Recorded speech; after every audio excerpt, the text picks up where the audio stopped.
since that you already understood Euclid division algorithm, let's try one more example over here, and I'm sure all of you will get the answer right here. Try finding out HCF of 24 and 15 using Euclid's division algorithm. So how will you start off? And very simple, right? You'll start applying Euclid's division lemma to 24 and 15. So you'll start with, this is how you'll start. 24 equal to 15 into 1 plus 9. Now divisor here, 15 will become the next dividend. So 15 equal to, next divisor is nothing but the previous remainder. So 9 will come here. 15 is equal to 9. 15 and 9 is where you are applying the division lemma, and you need to keep on doing it till you get a remainder 0. So 15 equal to, second step, 15 equal to 9 into 1 plus 6. Then again 9 will come here, 6 will come here. So 9 equal to 6 into 1 plus 3. Still it's not 0. So 6 will come here to the left hand side. So 6 equal to 3 will come here. 3 into 2 plus 0. So you got 0.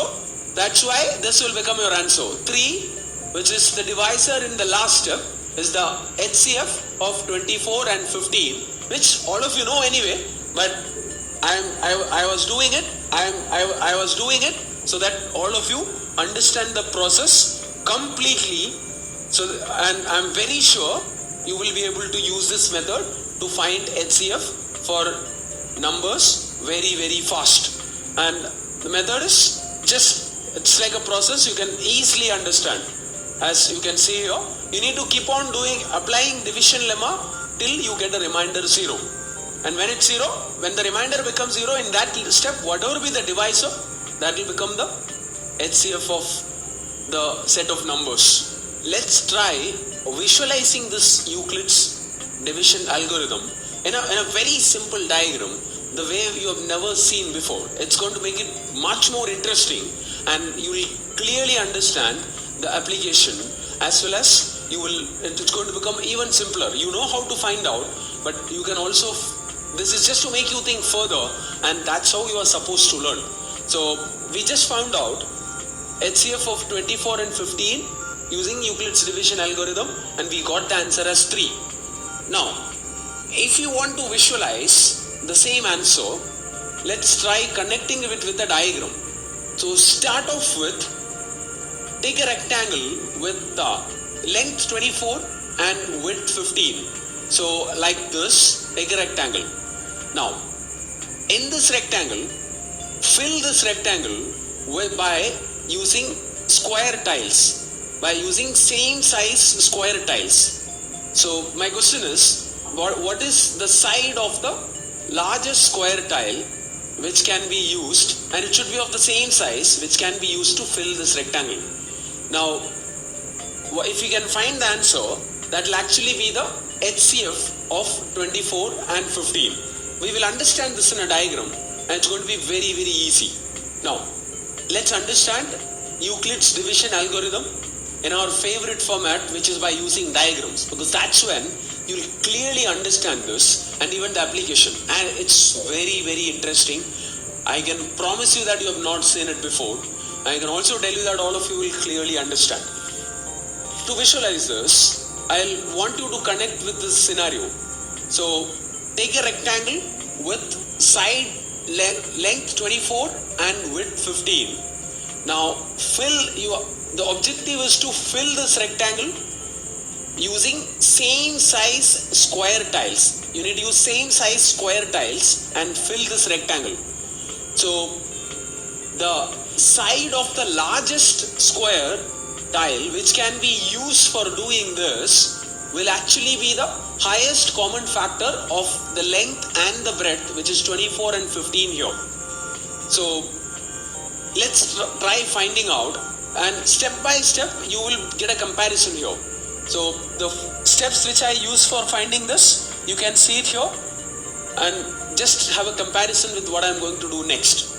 So let's take the rectangle with length 24 and width 15. So in this rectangle, to find the HCF of 24 and 15, I'll try taking out the square with the largest side. So first, if I try taking out from this diagram, I can take out the largest one which I can take out is a 15 by 15 square. So if I cut here, it will become a 15 by 15 square. But I cannot take one more 15 by 15 square and it's not uniform. Our objective is to take squares, same size squares from this rectangle. So first take out 15 by 15. Next, if I try taking out, and this is equivalent of your step 1, which is 24 equal to 15 into 1 plus 9. Now next one which I can take out is a 9 by 9 square. If I cut here, a 9 by 9 square, but I cannot take 9 by 9 squares here. After that, now we have, and from the next rectangle which is a 9 by 6 rectangle, the largest square which I can take out is a 6 by 6 square. But the next one is not a 6 by 6 square, so that is still not the answer. Now we are left with a 6 by 3 rectangle here. From the 6 by 3 rectangle, if I cut here, I can take out 3 by 3 squares and 2 of them. So, and there is nothing left out. That is equivalent of the remainder 0. So, and 3 is the HCF here. So 3 is the HCF means you can take out 3 by 3 squares. You can take out 3 by 3 squares. You can actually take, and how? The 15 can be divided as 3 by 3. 1, 2, 3, 4, 5. And 24 you can do that by taking 1, 2, 3, 4, 5, 6, 7, 8. So, and like this you can fill the rectangle with 3 by 3 squares. That's why HCF is 3 here. And here, if you see here, steps, if I just compare the steps here, the first step is 24 equal to 15 into 1 plus 9. So that is why the first cut here, it's effectively what is happening over there is divisor is becoming the next dividend, remainder is becoming the next divisor. Here, if you want a real comparison, length was 24 and 15. Next, 15 will become the length and the remainder which is 9 will become the breadth. Then 9 will become the length and 6 will become the breadth. And then 6 will become the length, 9 will become the length and 6 will become the breadth. And then 6 will become the length and 3 will become the breadth. And finally in the last step where 6 equal to 3 into 2 plus 0, 0 is remainder and nothing is left out here, and you can just extrapolate that so that the complete rectangle can be filled up with the same size squares, and here the size is 3 by 3. But our required answer here is the side of that square, which is 3.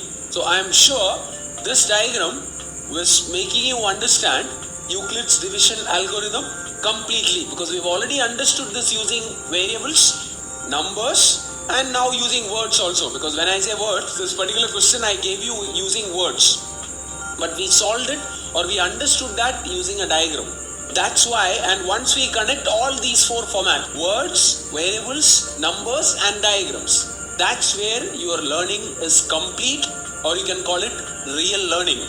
Say always tell, and that's exactly what you are doing now. So this Euclid's division lemma and Euclid's division algorithm is comprehensively covered to a level which is actually not required for you to write your answer and get 100% marks in whatever be the exams which you are planning to take.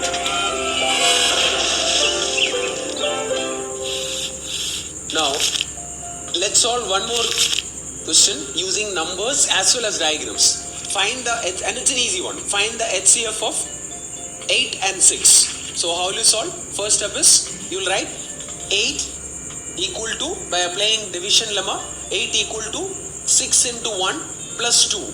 Then 6 will come here, that 6 will become the dividend, so 6 equal to 2 will become the divisor, 6 equal to 2 into 3 plus 0.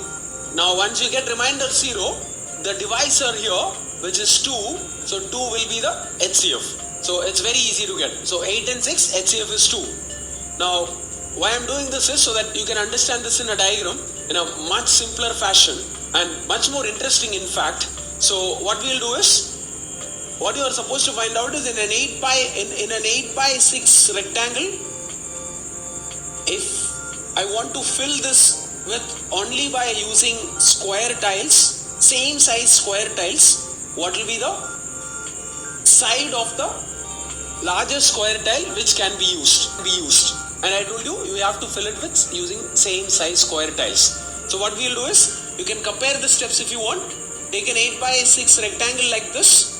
So what is in this rectangle, what is the largest square tile you can actually think of taking? It's a 6 by 6 one.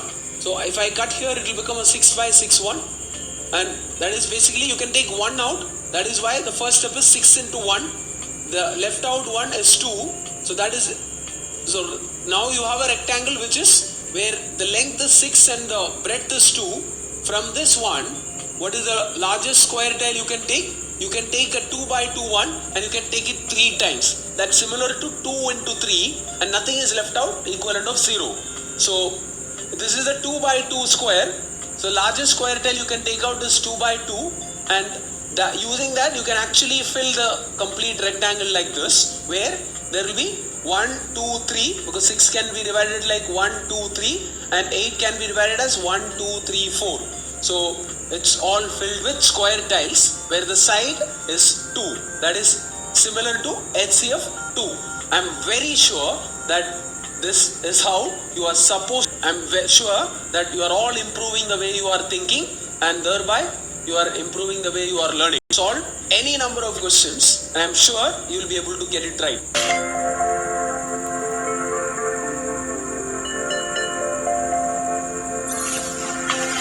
Hey you there. Well, you've thoroughly understood the very interesting result, which is the Euclid's division lemma. And you've also seen certain examples upon it, right? Well, now let's get ahead and solve some questions upon the same result. Coming up before you, here is the question. Let's take a look at it. It asks us to show that every positive odd integer either looks like 4q plus 1 or looks like 4q plus 3, where q is any integer. Now, the moment I look at the expressions 4q plus 1 and 4q plus 3, I'm sure you would agree to that we both are able to recollect the very result, which is the Euclid's division lemma. Let's quickly recall its statement, okay? It simply says that if a and b are two whole numbers where b is specifically not equal to 0, then there exists two unique whole numbers q and r such that your a can be written as bq plus r. And here you already know this. A is the dividend, b is the divisor, q the quotient, and r is the remainder. There is a very tiny yet very strong condition upon r, which is that it is non-negative and strictly less than the divisor. Well, now take a look at three expressions together. One being 4q plus 1, other being 4q plus 3, and other being a equals bq plus r. When I take a look at these three expressions together, I realize that the question is asking us to actually consider b equals 4. So let's do that. Let's fix b to be equal to 4. So my divisor is 4, and what is my dividend? Well, I'll take a to be the dividend to be any random positive integer. Now you and I are in a perfect position to apply the Euclid's division lemma, and using the statement, I'm going to get a equals bq, or rather I should say a equals 4q plus r, because our b is 4, where r is greater than or equal to 0 and strictly less than 4. If r is a whole number strictly less than 4, then you know that r is only allowed to take 4 distinct values, either a 0 or a 1 or a 2 or a 3. And therefore, the a that we have is either going to look like 4q plus 0 or 4q plus 1 or 4q plus 2 or 4q plus 3. This means what? Let's just word it up, okay? This means any positive integer can take either of these forms where q is any integer. But we are not supposed to prove that. We are supposed to prove that every odd positive integer looks like either 4q plus 1 or 4q plus 3. Well, what do I mean by a number being odd and a number being even? The definition is really simple, trust me. I say that a number is even when I divide it by 2, I get the remainder 0. Okay? And I say that a number is odd, which when I divide by 2, I get the remainder 1. So let's get started. What is the weight? If I take a equals 4q and I divide 4q by 2, I get the quotient as 2q and remainder as 0. So by using my Euclid's division lemma, I can simply write 4q as 2 times of 2q plus 0.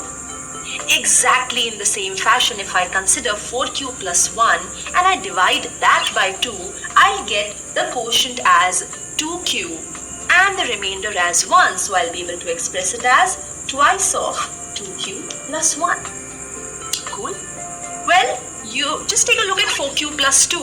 You can write this as twice of 2q plus 1 plus a 0, and similarly you can write 4q plus 3 as twice of 2q plus 1 plus 1. Now take a look at just the remainders. Well, because here the remainder is 0, this number is clearly even. Here the remainder is 1, so the number is odd. And similarly, this is even and this is odd. So, well, we have just arrived at the conclusion. What can I say? I can say two things from here. That every even positive integer can either look like 4q or 4q plus 2. And any odd positive integer can either look like 4q plus 1 or 4q plus 3. And that brings me to the proof of this very statement which the question was trying to ask. Let's quickly summarize what we did in this question. Here we have to prove that every positive odd integer is of the form 4q plus 1 or 4q plus 3 where q is some integer. Well, the question has a distinct similarity with Euclid's division lemma, hence we compared 4q plus 1 with bq plus r. Keeping b equals 4, we establish that any positive integer can be written as 4q plus 0 or 4q plus 1 or 4q plus 2 or 4q plus 3. Then we check which of these numbers leave a remainder of 1 when divided by 2. We found that only 4q plus 1 and 4q plus 3 leave remainder 1 when divided by 2, and hence we prove that they are odd. So the flow is establish the connect with Euclid's division lemma, find all possible results, test for even and odd, and pick out the numbers which are odd, and that's it. This is one more application of Euclid's division lemma. Prove that every positive even integer is of the form 2q and that every positive odd integer is of the form 2q plus 1 where q is some integer. So how do we prove this? Now we have to prove that we have to discuss positive integers over here. Step 1, you can write down, let a be any positive integer and b equal to 2. Now why I am taking 2 here is because if you remember the Euclid division lemma, it's about writing two positive integers a and b. You can represent as a equal to bq plus r, where q is the quotient and r is the remainder. So here I'll take a as a positive integer and I'll assume that b is equal to 2. Now by Euclid's algorithm, you can write down a equal to, if you are considering a and 2, you can write down a equal to 2q plus r, where r is between 0 less than or equal to r less than 2. That means r can take 0, r can be r equal to 0 or r equal to 1. In other words, a will become a is equal to 2q or 2q plus 1. Now when a is equal to 2q, it will be an even integer, and a positive integer either can be either even or odd. So therefore any positive odd integer will be of the format 2q plus 1, because even integer is 2q.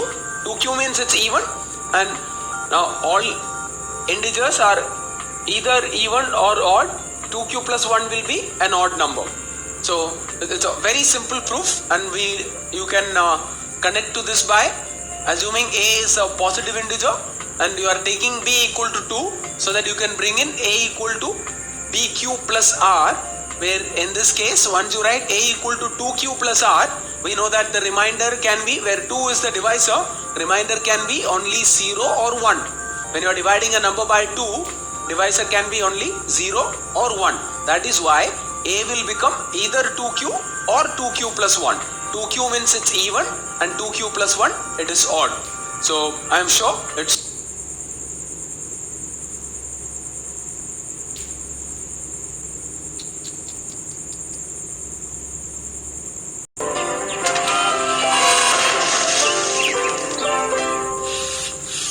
let's practice some questions based on Euclid's division algorithm to find out HCF of some numbers. So let's solve the first question here. Find the HCF of 135 and 225 using Euclid's division algorithm. So as very simple, you'll start with, there are two numbers here, 225 and 135. So you'll take 225 as the dividend and 135 as the divisor, and you will write 225 equal to, so you'll find out what you are supposed to do is 225 divided by 135, what is the quotient and what is the remainder. So 225 by 135 is just one time, so what you'll write is 225 equal to 135 into 1 plus 90.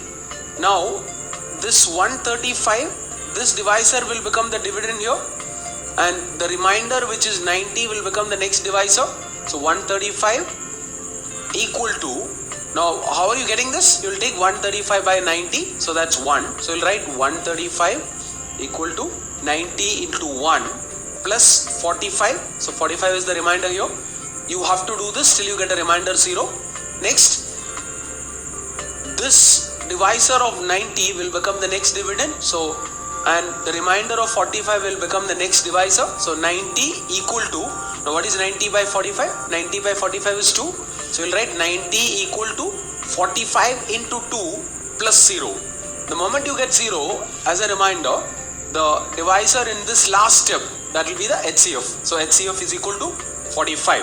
Very simple. For HCF of 225 and 135 equal to 45. Now find the HCF of 867 and 255. So you'll just check 867, you'll apply Euclid's division lemma. So 867 by 255, it's 3 times. So you'll write 867 equal to 255 into 3 plus 102, which is the remainder. Then what will happen is, this divisor will become the next dividend and the remainder will become the next divisor. So you'll write down 255 equal to 102, how many times? Into 2, that is 2 times, plus 51 remainder. Now next 102 will become the dividend, 51 will become the divisor. So 102 by 51 is 2 times exactly. So 102 is 51 into 2 plus 0. So the moment you get remainder as 0, you know that the divisor in the last step, which is 51. So HCF equal to 51. So I'm sure these are all very simple questions now. All of you know how to find out HCF using Euclid's division algorithm. Something which we understood completely in all the 4 formats: words, variables, numbers and diagrams.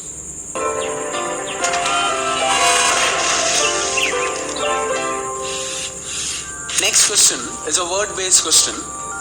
Now, as you can see the question here, 616 members, they have to march behind 32 members in such a way that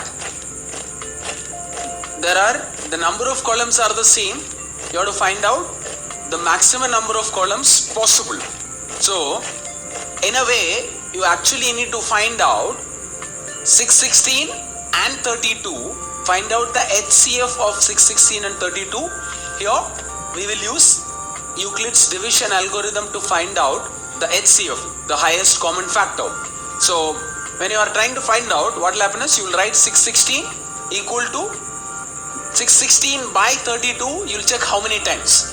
So, and you'll find the quotient and the remainder.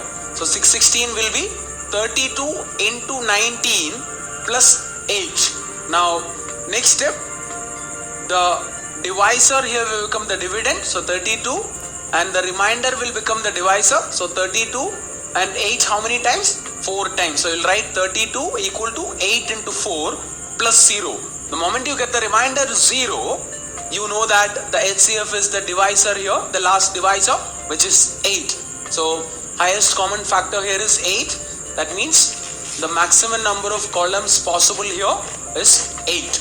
So I'm sure once you understand what the question is all about, finding HCF here anyway is very easy, because we have already discussed enough number of questions, and you know the reason why these methods are working, because we have discussed this in all the formats.